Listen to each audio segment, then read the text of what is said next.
Page 21, Sans Souci Polka. I have no idea how to pronounce that. Just forget it. It's a polka of some sort. It's a Strauss polka. A polka is a dance. The word dance is the key word there. They talk about the white key sharp and divided measures. I'll talk about that as I get into the piece. This isn't cut time, but as I said, when I learn a piece in cut time, first I pretend it's in 4/4 time to learn it, and then I'll put it in cut time once I get that rhythm all worked out. So I'm going to talk about this as though it's in 4/4 time. Two sharps, so we're either in D major or B minor. Well, where's the ending? It's the end of the second line. We're here. It's ending in a D major chord. I'm guessing it's probably in D major. Right hand first. Let's get the fingerings and the rhythms and all that. We're here. 1, 2, 3, 4. 1 and 2 and 3 and 4 and 1 and 2 and 3. 1.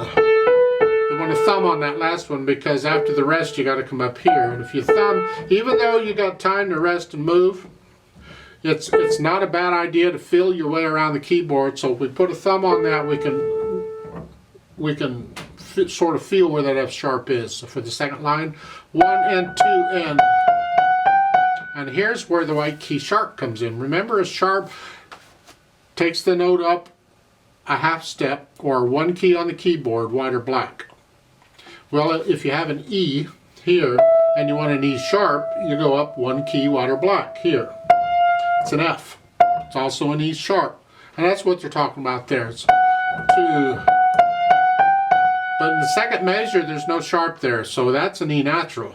Remember, the accidental is only good for that point on for the rest of that measure. Once we go into the next measure, it's no good anymore. So again, second line, 2, the thumb. You can use thumb if you want. If your head's big enough, you can use second finger too.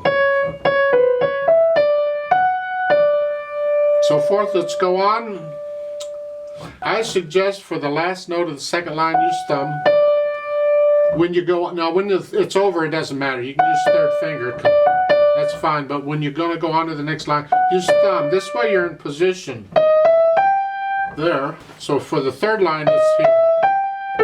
Crossover.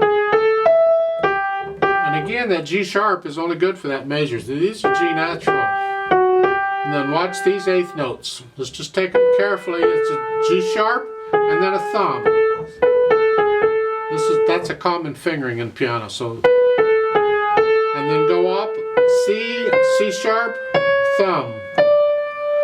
Don't worry about what it sounds like. We'll work that out later. Just that's the note. 1 and 2 and 3 and 4 and 1 and 2 and 3 and. You do that again.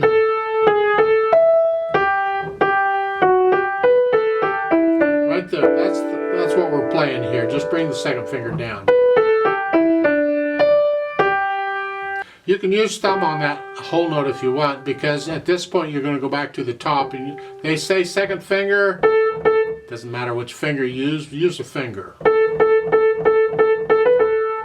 I like to alternate fingers on repeated notes, so I'll probably do like a 2-1, 2-1. I mean, you don't have to alternate it all the time, but it just helps me keep it straight. Left hand, broken chords.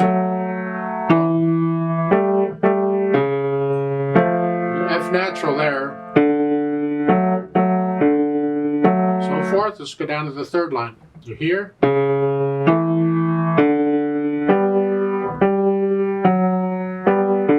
Pretty straightforward in the left hand, which is kind of nice because the right hand's going crazy. Both hands together. 1, 2, 3, 4. 1 and 2 and 3 and 4.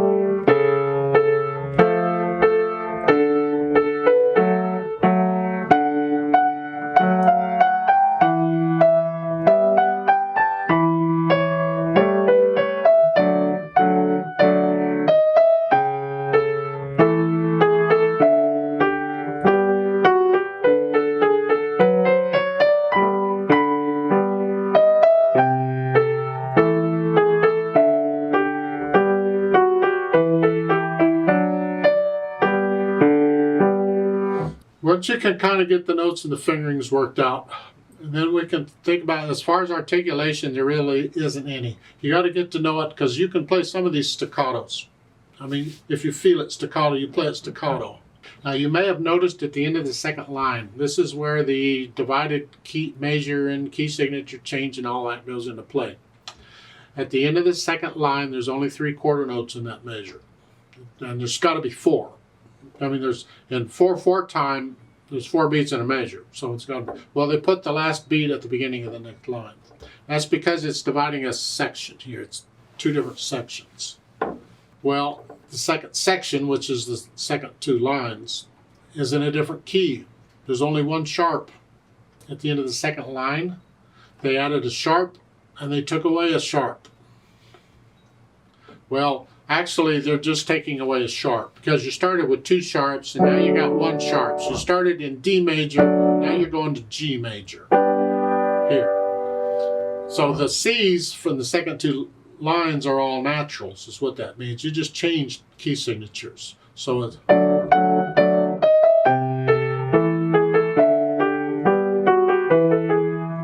and that sounds a little weird to me, but that's what he wanted.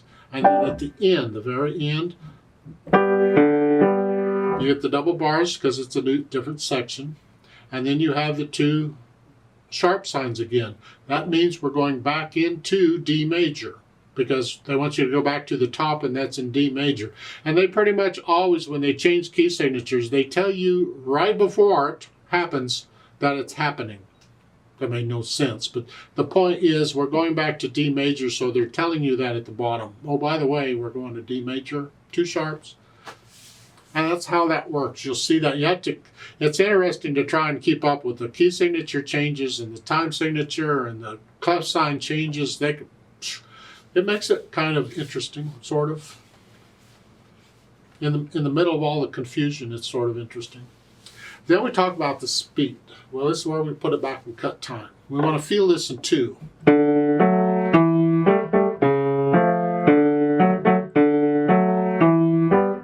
And it's a kind of a slow 2, but you'll feel, because that makes the right hand go lickety split.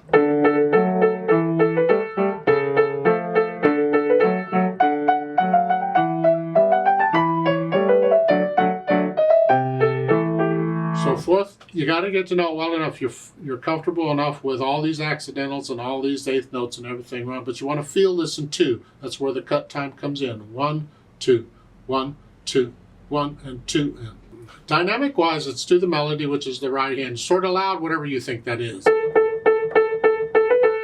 And then the second line, you go up to loud. The third line, you go back down to moderately loud. And then you're going to crescendo up to loud for the last measure. There, don't get loud to those B's. So that's you want to go up to here, you want to feel it flowing, and up to here, and then back down. You're ending it moderately loud, you know, and then you go back up. That's sort of the dynamics. The left hand, just keep it in the background.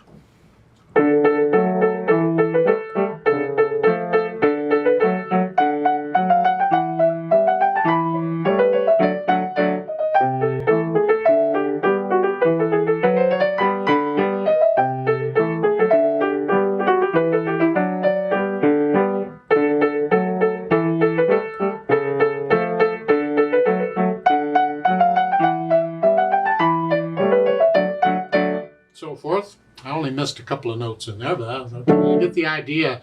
Just it's a dance. And you got people dancing to this, and they've had plenty to drink by now, I'm sure. Now they've added a little bit of pedal indications, and again, I have no idea of what they're trying to get across here. I would suggest you don't use pedal on. We want this to bounce along. No pedal. I would not use pedal on any of this. I'd like to play this with you very slowly to double check the notes and the rhythms. Not going to do any dynamics. I am going to do this in 4/4 time though, because I want to go really slow. So let's just try it. I'll give us 4 quarter note counts to come in. Now let's try it together slowly, one hand at a time if you need to for a bit. Now this is after you've learned it. Now you take the time to learn it first and then come back to the play with me, because I put the starting point of the play with me on every video in the description, so you can go right to that part when you want it. 1, 2, ready, go.